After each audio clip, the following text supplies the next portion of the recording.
अब तक हमने देखा था कि एक आदमी की डेथ होने के बाद वो एक और ही दुनिया में जन्म लिया है, जिस दुनिया में सिर्फ जादू और स्वर्ड की राज है।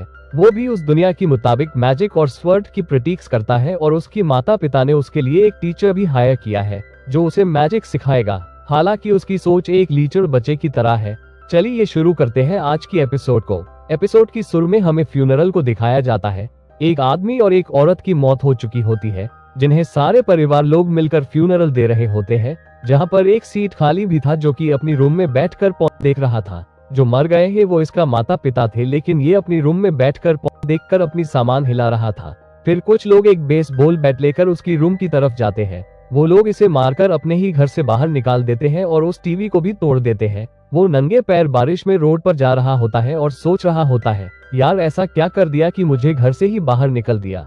ये इतना बड़ा बेशर्मी वाली काम करके भी कहता है कि मैंने क्या किया। तब वो देखता है कि 3 स्टूडेंट कुछ बात के लिए झगड़ रहे होते हैं। तभी सिग्नल रेड हो जाता है, जिसकी वजह से एक ट्रक का बैलेंस बिगड़ जाता है और उन 3 स्टूडेंट की तरफ बढ़ने लगता है।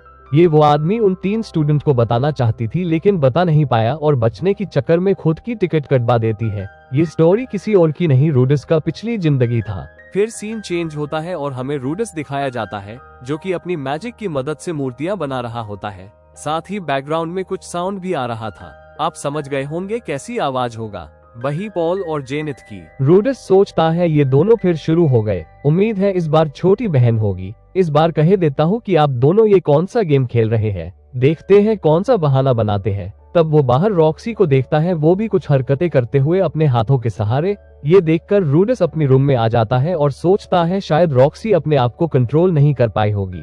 इतनी आवाज में कौन अपने आप को रोक पाएगा। और कहता है वाह, देखकर तो मजा ही आ गया, देखा ये कितना लीचर है। खैर इसकी मन में तो चलता ही रहता है। फिर सीन शिफ्ट होता है। अब रॉक्सी को आए करीब 6 महीने हो चुकी है और रूडस को भी उसकी क्लास करने में मजा आने लगा है। वो अब बिना कुछ रुकावट के दूसरी लेवल की मैजिक करना भी सीख चुका है। अब वो रॉक्सी की क्लास रात में भी अटेंड करता है। समझ जाओ क्या होता होगा। फिर हमें रॉक्सी और रूडस को देखते हैं। रॉक्सी रूडस को मैजिक और मॉन्स्टर्स के बारे में पढ़ा रहा होता है और रूडस अपनी काम में बिजी था। वो झुककर उसकी अंडरवेयर देख रहा था। क्या बताऊं? तब रूडस पूछता है क्या मैजिक का भी इतिहास रहा है। तब रॉक्सी उसे उस बुक से उसे एक टोपली मारता है और कहता है और नहीं तो क्या। तब रूडस कहता है, जानकर हैरान होता है कि इस दुनिया में आत्माएं और मॉन्स्टर भी रहते हैं। रॉक्सी कहता है हाँ रहते हैं, वैसे मैं भी एक मॉन्स्टर हूँ। जब मुझे पॉल और जेनिथ ने पहली बार देखा था डर के मारे चौंक गए थे।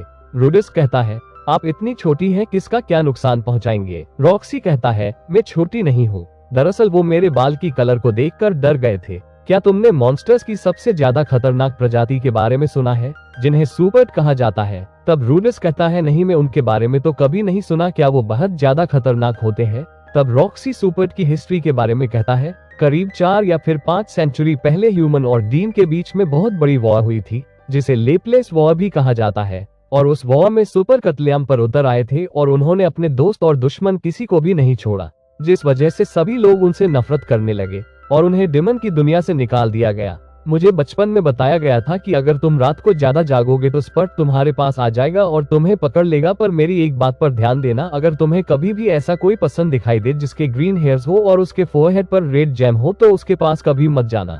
तब रूडस कहता है अगर मैं उनके पास गया तो क्या होगा। अगर तुम उनके पास गए तो वो तुम्हारी परिवार को मार देंगे। हाँ मैं संभल के रहूंगा। रूडस रॉक्सी की बाल को देखता है और कहता है मैम आपका बाल कितना सुंदर है। तब रॉक्सी कहता है ये बात तुम उसे बताना जिसे तुम पसंद करोगे। मैम मैं तो आपको पसंद करता हूँ।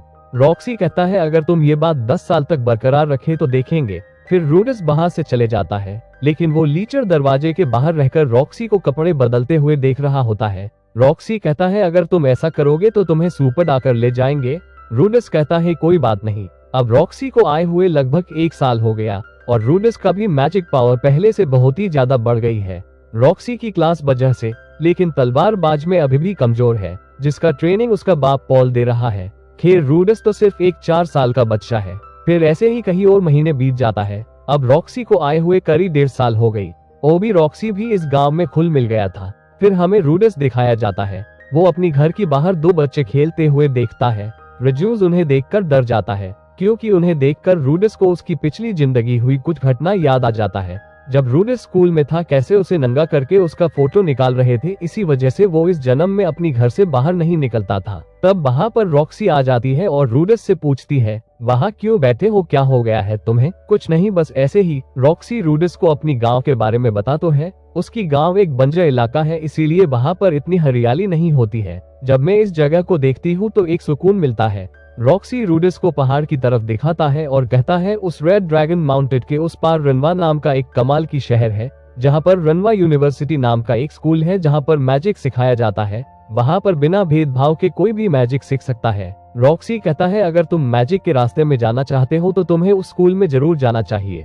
रूडिस अपनी मन में सोचता है, स्कूल तो मुझे बिल्कुल ही पसंद नहीं है, और रॉक्सी से कहता है, लेकिन मैं घर से दूर नहीं जाना चाहता हूँ और वैसे भी मुझे सिखाने के लिए मास्टर रॉक्सी है ही। तब रॉक्सी कहता है, तुम मुझे मास्टर मत बुलाओ, क्योंकि तुम आसानी से एक दिन मेरे से आगे निकल जाओगे और अपने से कमजोर को मास्टर कहने से नफरत करोगे। नहीं, ऐसा नहीं है।